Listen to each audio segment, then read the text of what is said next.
Salut à tous, c'est bien sur YouTube, c'est Sablir. L'heure est grave pour l'aviation moderne, les amis. L'avion le plus vendu à l'heure actuelle se trouve avoir un énorme défaut.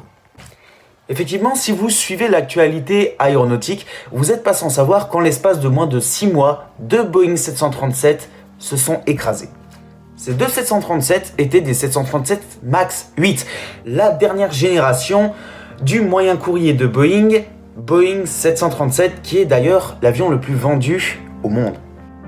Pour la petite histoire, le Boeing 737 est l'avion moyen courrier de Boeing mis en service il y a plus de 50 ans, en 1967, par l'intermédiaire du Boeing 737-100 et 200. Cet avion n'a cessé d'évoluer jusqu'à aujourd'hui avec les toutes dernières versions 737 MAX 8 et 737 MAX 9. Ces versions qui nous intéressent aujourd'hui. Alors, si vous le permettez, recontextualisons-nous la mise en service de ces dernières générations du 737.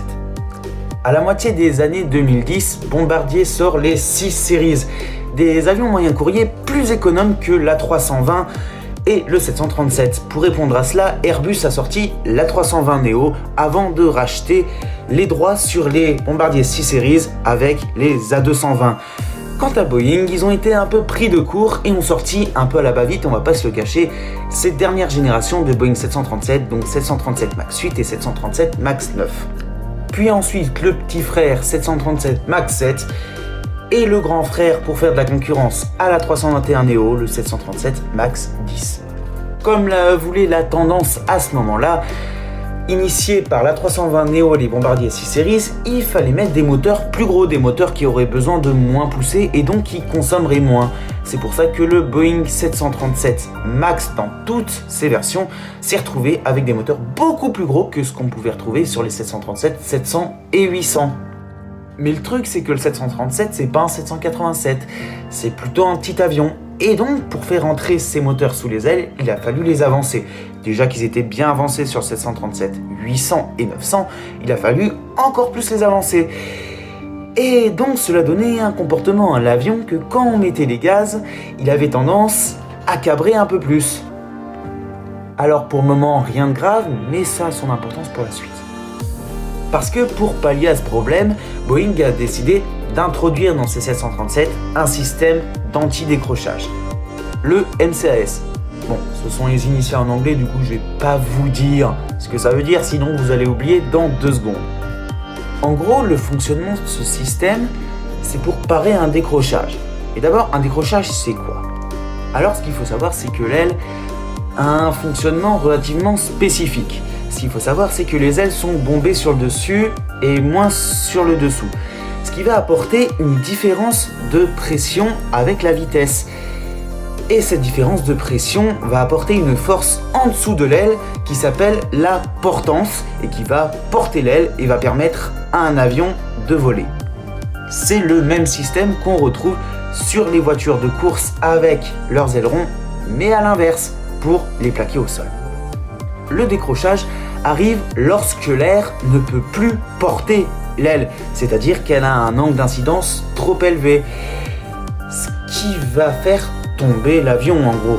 Et ça arrive quand ça? Ça arrive lorsque l'avion se met trop à cabrer.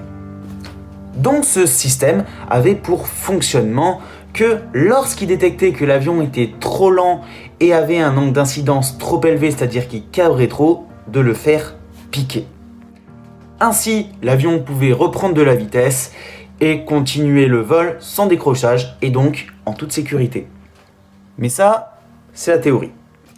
Effectivement, parce que ce système passe par un traitement par un logiciel. Et qui dit logiciel, dit parfois bug. Parce que oui, il suffit qu'il y ait des données erronées et qu'un avion se met un petit peu à cabrer, par exemple au décollage, pour tout simplement dire attention, tu vas décrocher et de faire piquer l'avion comme un malade. C'est ce qui s'est passé lors du crash de l'avion de Lion Air et d'Ethiopian Airlines après leur décollage. Parce que l'avion s'est trop mis à piquer, et ils se sont mangé le sol quoi.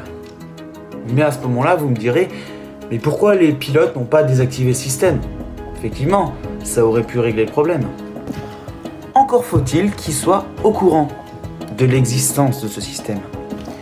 Parce que ce qu'il faut savoir, c'est qu'un avion dispose d'un manuel d'utilisation, un peu comme une voiture. Mais ce système n'était pas inscrit dans ce manuel. Pour la simple et bonne raison que ce n'était pas un système essentiel au pilotage et que c'était juste un système de secours. Du coup, ce qui s'est passé, c'est que les pilotes, ils sont montés dans leur avion, ils ont fait leur checklist, ils ont décollé sans aucun problème, et bam, l'avion il s'est mis à piquer, ils n'ont rien compris, alors qu'il aurait tout simplement fallu appuyer sur 2 boutons pour désactiver le système. Mais encore une fois, les pilotes, ils n'étaient pas au courant. Alors, ce qui s'est passé, suite à ces 2 crashs, c'est que les 2/3 des 737 MAX en service à l'heure actuelle ont été cloués au sol. Les passagers ne veulent plus monter dans cet avion. Les pilotes, bon, maintenant qu'ils sont au courant de l'existence de ce système, ça les dérangerait pas plus que ça de piloter cet appareil. Mais l'image du 737 MAX en a pris un sacré coup. Et ça pourra se traduire par la suite, je pense, par l'annulation d'énormément de commandes. Et au profit de qui? Je vous le donne en mille, le concurrent direct Airbus. Bah oui, l'A320 se vend comme des petits pains. Du coup, les compagnies aériennes, au lieu de commander des 737 MAX, vont commander des A320 Neo. Selon moi, le 737 MAX arrêtera sa production très bientôt, et c'est quand même bien dommage parce qu'elle a commencé en 2017. Donc selon moi, Airbus va conquérir beaucoup plus de clients, et je pense que ces crashs de 737, c'est tout simplement l'arrêt de mort de la suprématie de Boeing sur le domaine des moyens courriers, et je pense qu'Airbus seront les nouveaux leaders sur ce marché.